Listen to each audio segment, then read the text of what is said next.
रुक करते हैं अगली खबर का। रियो में देश का नाम रोशन कर पहलवान साक्षी मलिक वतन वापस लौट आई हैं। देर रात दिल्ली एयरपोर्ट पहुंचने पर उनका शानदार स्वागत किया गया। ढोल नगाड़ों के साथ एयरपोर्ट पर साक्षी का जोरदार स्वागत हुआ। साक्षी ने ओलंपिक में ब्रॉन्ज मेडल जीता है। आज हरियाणा सरकार साक्षी को सम्मानित करेगी। और इस मौके पर साक्षी मलिक ने न्यूज 24 से एक्सक्लूसिव बातचीत की है और वो कितना खुश हैं और कैसा महसूस कर रही हैं उस पर उन्होंने विस्तार से बताया है। बताइए क्या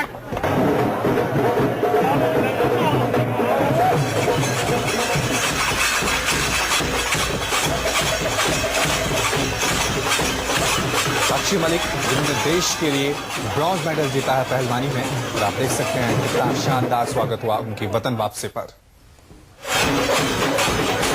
ओलंपिक 2016 में ब्रॉन्ज मेडल जीतने के बाद साक्षी मलिक भारत आ गई हैं। साक्षी हमारे साथ मौजूद है, आइए उनसे बात करते हैं। साक्षी, आज जब भारत लौट आई हैं, एक हीरोइक वेलकम मिला आपको, तो क्या कहना चाहेंगी?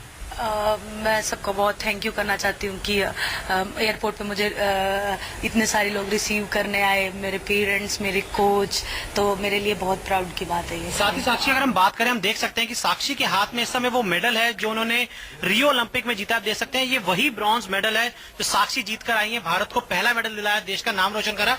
तो साक्षी, हम चाहेंगे एक बार आप इसको पहन लें और थोड़ा सा इस मेडल के बारे में भी अगर हम बात करें, बता सके तो। कोच साहब, कोच यहाँ पे साक्षी के कोच भी हैं, वो पहना रहे हैं साक्षी को मेडल, आप देख सकते हैं। पहन लीजिए साक्षी आप।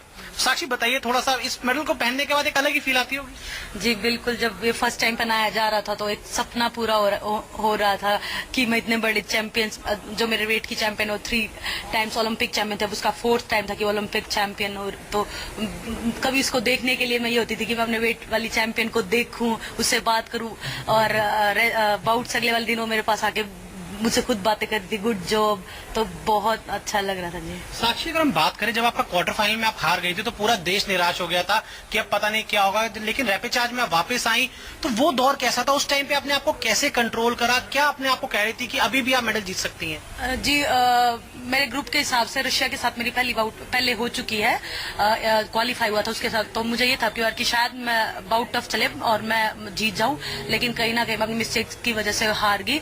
लेकिन मुझे 100% था कि मैं इससे हारी तो ये बहुत अच्छी है, ये फाइनल्स में जरूर जाएगी और मुझे मौका मिलेगा, तो मुझे कॉन्फिडेंस था कि मुझे मौका मिलेगा और मैं 3rd के लिए 100% लड़ूंगी। तो साक्षी, यहाँ से भारत की जो कुश्ती है, महिला कुश्ती, महिला पहलवानों का आप क्या देख रही हैं? 2020 जब ओलंपिक्स आएगा तो उसमें आप क्या देख रही हैं कि साक्षी मलिक के जीतने के बाद और ज्यादा बड़ी, और ज्यादा हमें कह सकते हैं महिलाओं से मेडल की उम्मीद करनी चाहिए अब?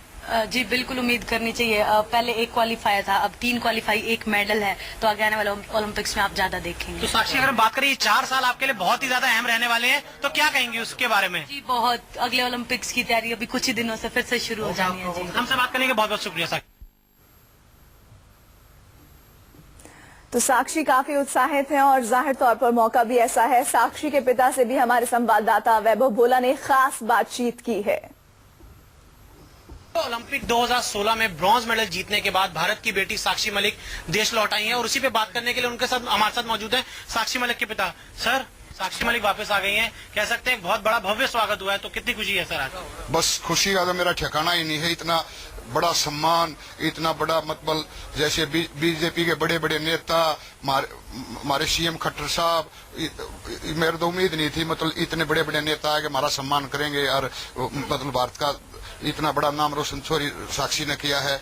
उम्मीद से ज्यादा मतलब खुशियां मेरे को मिल रही है। सर, आपने नेताओं की बात की, अगर नेताओं से हटकर अगर हम आम जनता की बात करें, बहुत ज्यादा तादाद में थी आम जनता, लगातार साक्षी जैसी बाहर निकली उनके लिए चिल्ला रहे थे, नारे लगा रहे थे, तो आम जनता जब साक्षी के लिए आई तो उस बारे में क्या कहना चाहेंगे? जनता जैसे गांव में के पूरा भारत में ऐसा जुनून हो रहा है, पता नहीं कहाँ से आदमी आगे एयरपोर्ट पर आए, और हमारे को पता भी नहीं है आदमी कहाँ से आ रहे हैं। मतलब एक ऐसा सिस्टम मैंने जिंदगी में पहली बार देखा, कितनी दूर दूर से लोग आगे साक्षी का स्वागत कर रहे हैं, और ये यहाँ से लेकर गांव मोखरा तक ऐसा बहुत जोर का स्वागत होगा उसका। सर, अगर हम बात करें, साक्षी मलिक ने किस उम्र में पहलवानी करनी शुरू कर दी थी? कौन उनको पहली बार अखाड़े में लेके गया था? 2003 में इसने पहलवानी शुरू कर दी थी। हम पहले शिवाजी कॉलोनी रहते थे, हमारा मकान है शिवाजी कॉलोनी। फिर ये जिद करने लगी पापा कुश्ती करेंगे। उसके बाद में हमने अपना मकान से बेच के हम इंद्रप्रस्थ स्टेडियम के साथ एक कॉलोनी है इंद्रप्रस्थ छोटूराम स्टेडियम साथ, वहाँ हम किराए भरे और सबसे पहले हम इसको स्टेडियम ले गए। जब जैसे सारे गेम दिखाए, ये गेम ये है, ये गेम ये है। उसने जब कुश्ती हॉल में जब हम ले गए तो उसने एक लड़की पहले ही जैसे कुश्तम पहन रही थी, कुश्तम देखते ही बोला मैं पापा मैं कुश्ती करूंगी और कुश्ती करूंगी मतलब इतनी हट कर रही थी। फिर हमने इसको कुश्ती में डाल दिया। उसके बाद मैं जैसे रूटीन में आती गई और जैसे इनके कोच थे बोले एक दिन ये भारत को बहुत बड़ा नाम रोशन करेगी, आज उसने करके दिखाया। सर साथ ही मैं आपसे जानना चाहूंगा, एक नारा लगातार चल रहा है, प्रधानमंत्री ने दिया था कि बेटी बचाओ बेटी पढ़ाओ, आप लोगों ने एक नया नारा दे दिया, उसको आगे बढ़ाते हुए तो थोड़ा एक तो मैं आपसे वो नारा जानना चाहूंगा और अब मैं आपसे जानना चाहूंगा कि आपका आज पूरे दिन का कार्यक्रम क्या रहने वाला है। पहले तो नारा ये है जैसे हमारे प्रधानमंत्री यहाँ सोनीपत से शुरुआत करी थी न, बेटी बचाओ बेटी पढ़ाओ, उसके साथ हम ये और नारा जड़वाना चाहते हैं कि बेटी खिलाओ। और कार्यक्रम की दया बात रही, यहाँ से रोड के दोनों तरफ इतना, यहाँ से दिल्ली से लेकर गांव मोखरा तक रोड के दोनों तरफ इतना हुजूम रहेगा कि हम इस चीज से मतलब देख भी नहीं सकते, इतनी पब्लिक आएगी। तो मैं चाहूंगा,